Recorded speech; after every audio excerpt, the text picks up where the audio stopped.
This is part 26 of our 100% walkthrough for Oracle of Ages. We've just wrapped up the 5th dungeon, but unfortunately we are not yet finished with Rolling Ridge because we're going to be here for a few more parts, unfortunately. And this is where the game really started getting to me. Like I talked about in earlier parts, like I absolutely hate this part. But we get down to the dungeon and then just keeps in this area that you just want to get out of. I mean, it just really turned me off to the game. And like some of these, basically what we're going to be doing until the next dungeon is playing a bunch of these Goron games. And we'll do a couple other things, but they're really hard and just like I've just found very difficult to complete overall. It is. And in this part specifically, we're actually going to be trading the touching book for the Magic Oar. We're going to earn the Brother Emblem, I believe, by doing one of the first Goron mini games. Yes. It's the dancing game. Which is terrible. I'm sorry. I kind of cut you off before you even went into what parts or what we're actually going to do in this video, but it's all right. That was actually all. So that's why you kind of quit talking right there. We are on the same page. So good to start off this part right here. But like the Goron Dancing, and we'll talk more about it when we get to that part. But that's kind of where we decide that we're not going to actually be able to 100% this game because, as I just kind of said, like it's impossible basically. I think some of the higher levels. So we won't be getting like some rings and stuff like that. So it's more of like a 99% walkthrough, I guess. Now, like kind of like when this part starts, or actually it's the next part, but whatever. It's close enough. I mean, there's no pieces of heart or anything that we get from it, are there? No. Like we'll do the first one, like you said, for the Brother Emblem, and then I think it's in the next part actually, or it might be this part. I'm not really sure, but we actually go up to a gold level, and then later on a platinum level, and then another one later on. There's 3 tries at it. But if you do like the highest level, it'll get you a magical ring each time, which will randomly be whatever ring it is. So yeah, but who cares? We've talked about the rings and how little we cared about them in this game before. So. Well, it's so hard to do, and like it's a rhythm thing, and so I guess we won't talk about when we get there. I guess we'll go ahead and talk about it right now. But it's just so hard because the rhythm is almost like you got to hit it right on the money. And to complete it at that level, and then get like some crappy ring that really does nothing, it's not like worth it. Helps you like escape fire from Zors or some crap like that. Like it really isn't worth it to even waste your time. But we will show us at least failing, so you know how to get it if you want to. And it's kind of funny. There was a Goron that we talked to just about a minute ago that he was trying to find some treasure. And we gave him bombs and ember seeds to hold on to.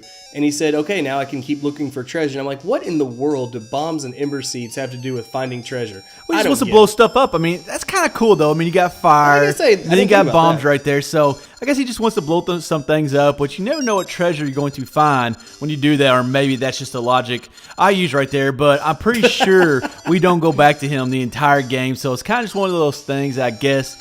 I just wanted to show the viewer what you could do or like what he might get you later on in the game, but I'm pretty sure he doesn't give you anything important or we would have went back and saw him. Now, this is one of the few times that we run into, is it Maple or Syrup? It's Maple. Maple, Syrup is her boss or whatever. I get them mixed up. I do too. It's one of the few times we run into Maple and it's actually worthwhile. Like we trade the touching book that we got a few parts ago for the Magic Oar. And that doesn't make a lot of sense for me either because I'm like, why in the world does a witch have a magic oar? That makes no sense to me whatsoever. Well, I was thinking before this part, I was like, okay, isn't that like a paddle or something like that? Because it makes no sense to me or like at all. But I was like, well, maybe an oar's a different thing. And that's why I had to ask you before this part if it actually is a paddle. But yeah, like if it's a broom or something, that would make a lot of sense. But for her to have something that like you use with like water and she's in the air, I don't know. Well, plus she says like it's the first one she ever made, and her master or her teacher or whatever never gave her any like compliments on it. And I'm like, why are you making magical oars? I just don't understand that entire sequence. But the entire trading sequence in this game, and we've mentioned this before, is just out of whack, you know? And it's long too.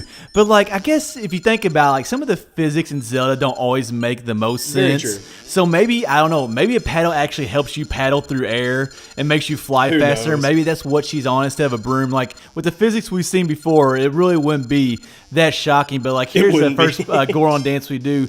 Now this one actually isn't too hard because I think you only got to complete like I forgot what it was. Like I think there's 8 levels. I think you could fail like 5 times. So or not 5, 3 times. There's 8 rounds and you can fail 3. I think. And that's not too bad. Later on, like when you hit the 100% to get those magical rings we were talking about, that's when it gets really tough. Yeah, and this, I mean, we have to do this like you said 3 or 4 times.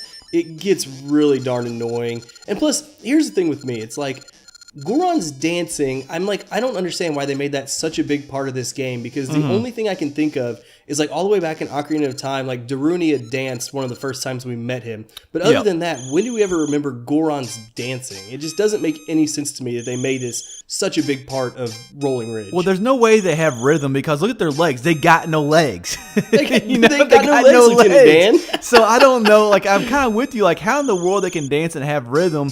Like, it's just something you really don't see, like, or picture in a Zelda game. Yeah, we had Darunia dancing just a tad bit in Ocarina of Time, so that's maybe where the relation came from. But I'm kind of with you. But at the same time, I guess, I don't know, like, they're kind of like, they're our brothers or we're their brother. And so kind of like, you always seem to do, like, more manly things. And not that dancing isn't a manly thing, but it always seems to be more with, like, bombs and, like, games of bombs and stuff like that in Zelda when it comes to the Gorons. Well, and you think back, like, all we have to do to become a Goron brother in this game is complete this little dancing minigame the first time, all the way back in Ocarina of Time again. To become a brother, we had to take on the Dodongo's Cavern and get the Goron Ruby, for crying out loud. That's what a real man does, not, that's a challenge. So I just think it's weird the direction they took the Gorons in this game. If dancing is not manly, then I try to press a lot of women the wrong way. That's all I got to say. Oh, I've seen your dancing. There's nothing manly about it. I don't think you've ever. Not that I can talk. If you saw me dancing, I know it's definitely blurry on your side. That's very true.